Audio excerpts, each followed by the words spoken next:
सभी पार्टियों ने लगभग प्रदर्शन कर लिया है, अब तक तो माफ़ी मांगी नहीं है। तो मैं भी इस बात को समझता था, मैंने तय किया अपनी पार्टी संगठन के लोगों के साथ बैठ के कि इस बार इसका परमानेंट सोल्यूशन ढूंढना है। जिस सत्ता के नशे में भारतीय जनता पार्टी के लोग इस देश के संविधान को और महापुरुषों को अपमानित करने का काम कर रहे हैं, वो सभी महापुरुष जिन्होंने इस संविधान के निर्माण में योगदान दिया और उनमें जो हमारे गुरु भी हैं बाबा साहब अम्बेडकर, उनका अपमान करने वालों को हम इस बार बहुत मजबूत सबक सिखाने के लिए तैयारी कर रहे हैं। सर, जिस तरह से इस अपमान पर सभी विपक्षी दल जो है वो बोल रहे हैं और बीएसपी का भी एक विरोध प्रदर्शन 24 को हुआ, भीम आर्मी अब तक खामोश क्यों है?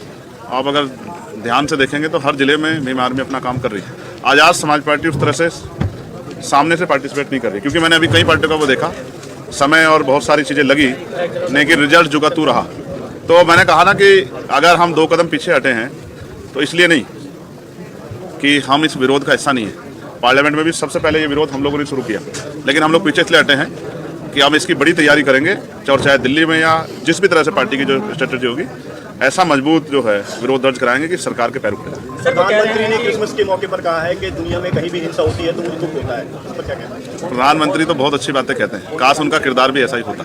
सर, अमित शाह जी ने जिस तरह के हालात हैं इस देश में, आज जिस तरह का जुल्म हो रहा है, जिस तरह से इंस्टीट्यूशन को कुचला जा रहा है, जिस तरह से राइट्स जो है उनका वायलेशन हो रहा है, जिस तरह से, और मुझे आज यहाँ बैठ के कहने में कोई हर्ज नहीं है, जिस तरह से लोगों में भय का माहौल बन गया है, ये हम लोगों के ऊपर भी एक सवालिया निशान है कि हम लोग, हमारा विरोध, हमारा संरक्षण उनमें हिम्मत क्यों नहीं पैदा कर पा रहा। हम अपनी इस कमी को दूर करेंगे और आने वाले कल में एक मजबूत आवाज़ जिस तरह पार्लियामेंट में, उस तरह सड़कों पर भी लाने का काम करेंगे कि सरकारें तानाशाह ना हो, सरकारों के दिमाग खराब ना हो। सर, अमित शाह जी बाद में कह रहे हैं कि वो सपने में भी बाबा साहब का अपमान नहीं कर सकते। अच्छी बात है, होना चाहिए, करना भी नहीं चाहिए, लेकिन जो हो गया उस पर अपना खेद भी प्रकट करना चाहिए। विपक्ष के लोग मुद्दा बना रहे हैं। अब ठीक है, अब अमित शाह जी जो कह रहे हैं वो जानते होंगे, वो उनके दिल में है, जो जबान पे आ गया है या वाकई में वो सम्मान करते हैं, ये तो आप और मैं बेहतर जानते हैं। इसके लिए उनकी हिस्ट्री पढ़ने की जरूरत है और हिस्ट्री इस बात की गवाही देती है कभी उन्होंने संविधान का सम्मान नहीं किया और उनका जो मूल संगठन है उन्होंने हमेशा संविधान के खिलाफ काम किया। केसेस ऑफ वर्शिप एक्ट की जिस तरह से धज्जियां उड़ाई जा रही हैं, सुप्रीम कोर्ट के जज रास्ता खोल रहे हैं कि क्या कहते हैं जो मस्जिद की खुदाई हो, मंदिर खोजे जाए, इस पर क्या है? देखिए, मुझे बड़ी निराशा हुई हमारे पूर्व चीफ जस्टिस से, उनके कारनामों से। मैंने जैसे कहा, आपने प्राइम मिनिस्टर को लेकर जो सवाल मुझसे पूछा कि प्राइम मिनिस्टर ये कहते हैं मुझे दुख होता है, इसी तरह से वो भी बहुत अच्छी मीडिया बाइट्स देते थे हमारे पूर्व चीफ जस्टिस, लेकिन जो बाद में उनके द्वारा किया गया और उनकी निगरानी में जो हुआ उसका खामियाजा देश भुगत रहा। तो मैं इस पर बस इतना ही कह सकता हूँ कि पहले तो पार्लियामेंट में वर्शिप एक्ट जो है उसकी जो खामियां है उसमें अमेंडमेंट बिल लाके वो दूर करनी चाहिए। और रही बात सुप्रीम कोर्ट या बहुत सारे इंस्टीट्यूशन, ये देश के हर व्यक्ति की जिम्मेदारी बैठती है कि किसी भी धर्म के साथ अपमानजनक रवैया ना हो, इससे देश कमज़ोर होगा।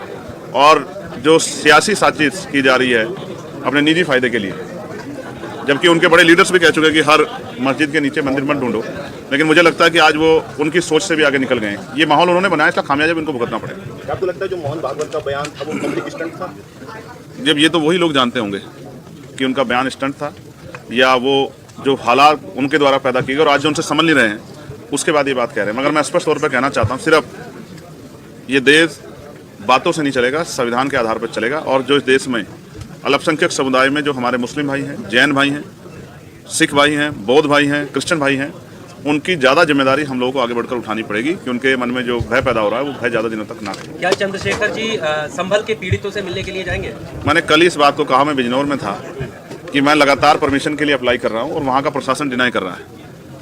लेकिन जिस दिन मैं वहाँ जाऊँगा तो फिर वहाँ जाने के लिए बहुत लंबी लंबी कतारें लगेंगी, क्योंकि अभी तो सब किसी के मुँह से संबल नहीं निकल रहा है। कल का अगर आप मेरा प्रेस नोट ब्रीफ सुनोगे तो आपको पता लग जाएगा कि अभी मैं नहीं जा रहा हूँ तो कोई नहीं जा रहा है। जिस दिन मैं जाऊँगा और मुझे परमिशन मिलेगी फिर सब लोग जाएंगे। मैं मीडिया के साथियों के लिए भी चिंता कर रहा हूँ। मैं राजीव साहब अभी चर्चा कर रहे थे कि मीडिया पर जिस तरह की पाबंदियाँ लग रही है और मीडिया अपना काम स्वतंत्र रूप से नहीं कर पा रही है, मुझे मीडिया के साथियों की भी चिंता, क्योंकि कई पत्रकार जेल गए हैं। हमारे मीडिया के साथी भी सरकार पर सवाल करते हुए थोड़ा सा घबराते हैं।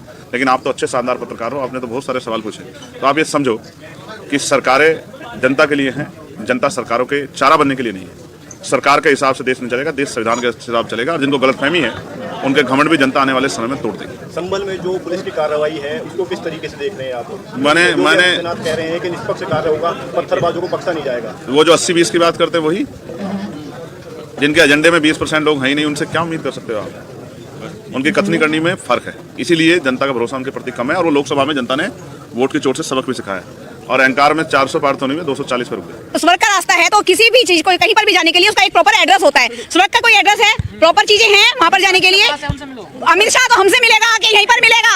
अमित शाह इतना बड़ा नहीं है कि हम उससे जाके मिले, वो आएगा तभी तो उसने मंदिरों को लगा दिया, रेस्ट्रिक्शन लगा दिया, वो खुद डरा पड़ा है। अरे वो संसद में बोलता है, वहाँ पे चुपचाप से मूर्ति हटाता है। हिम्मत है तो बाहर आना, चौड़े में आ, तब तुझे बताते हैं कि अम्बेडकर वाली क्या है। तू चुपचाप करे जा वहाँ पर। नहीं, धमकी क्या है इसमें? धमकी है वो कुछ भी बोले जाए, वो कुछ भी करे जाए, उसकी छूट है। हम पब्लिक बनाया किसने? अमित शाह को, मोदी को बनाया किसने? हम लोग लाए, हम लोग लाए। वोट किससे?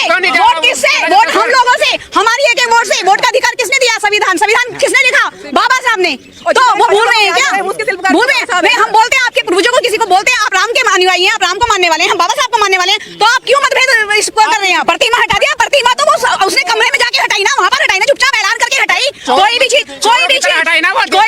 हटाने से पहले अगर आप संविधान में लिखा गया है, कोई भी परमिशन, अभी परमिशन के लिए हम गए, उन्होंने कहा 10 दिन का इमरजेंसी लगी। इमरजेंसी के लिए आप एम्बुलेंस लाते हैं, रेड लाइट पास क्रॉस करते हैं ना, कोई पेनल्टी डालते हैं? नहीं डालते। अरे पहले पढ़ लिख लो, स्कूलों में चले जाओ, मंदिरों की जगह स्कूलों में चले जाओ, तो कुछ दिमाग आ जाएगा। आपको बोलने से पहले कुछ परेशानी नहीं होगी, फिर माफी मांगेंगे, इस्तीफा भी देंगे, और नहीं तो 2 अप्रैल याद नहीं है उनको क्या? वही चीज दोबारा आ जाएगी, 2 अप्रैल से ज्यादा आएगी कि है ना, इतना नाम अगर भगवान का लेते तो स्वर्ग की यात्रा हो जाती, या स्वर्ग का आप जीवन जी लेते। तो मुझे ये बताइए कि ये जो दलित, पिछड़े, शोषित और महिलाएं, जो उनका जीवन जो नरकीय था, जब बाबा साहब के संविधान ने उन्होंने कानून के द्वारा जो जीवन दिया, जो आज हम यहाँ खड़े हैं, तो कहीं ना कहीं ये संविधान की देन है ना। तो हमें तो जो सामान्य जीवन स्वाभिमान के साथ मिल रहा है, वो कहीं ना कहीं बाबा साहब की देन है ना। तो हमारी तो यही स्वर्ग है। तो किस आधार पर ये कह रहे हैं कि भगवान का नाम, मतलब बाबा साहब का नाम लेने से थोड़ी ना तुम्हें वो मिलेगा स्वर्ग, मतलब इस तरीके के कहना चाह रहे हैं वो। तो उसी का प्रदर्शन करने के लिए हम लोग यहाँ आए, उनको ये दिखाना चाह रहे हैं कि आपके दिमाग नहीं, लोग काफी लोग आए थे, लेकिन उन्होंने क्या, अब जब इनके हाथ में पुलिस प्रशासन है तो ये तो कुछ भी कर सकते हैं ना। इसी चीज का भी होना है ना कि लोकतांत्रिक व्यवस्था के अंदर लोगों को प्रदर्शन नहीं करने दिया जा रहा है। वो दिखावा, वो हाथी के दांत दिखाने के कुछ और खाने कुछ होते हैं ना। तो यही प्रवृत्ति है इनकी, दिमाग के अंदर इनका यही चला है। ये सिर्फ है ना, काउंटडाउन शुरू हो गया है सर, काउंटडाउन उनका शुरू हो गया है, काउंटडाउन उनका शुरू हो गया है। इसलिए 26 नवंबर को उन्होंने 26 नवंबर का बनाकर तो उन्होंने ये दिखा दिया कि हम भी बाबा साहब को मानने वाले हैं। देखिए, अगर आप पढ़े लिखे हैं तो मुझे आप एक बात बताइए, अगर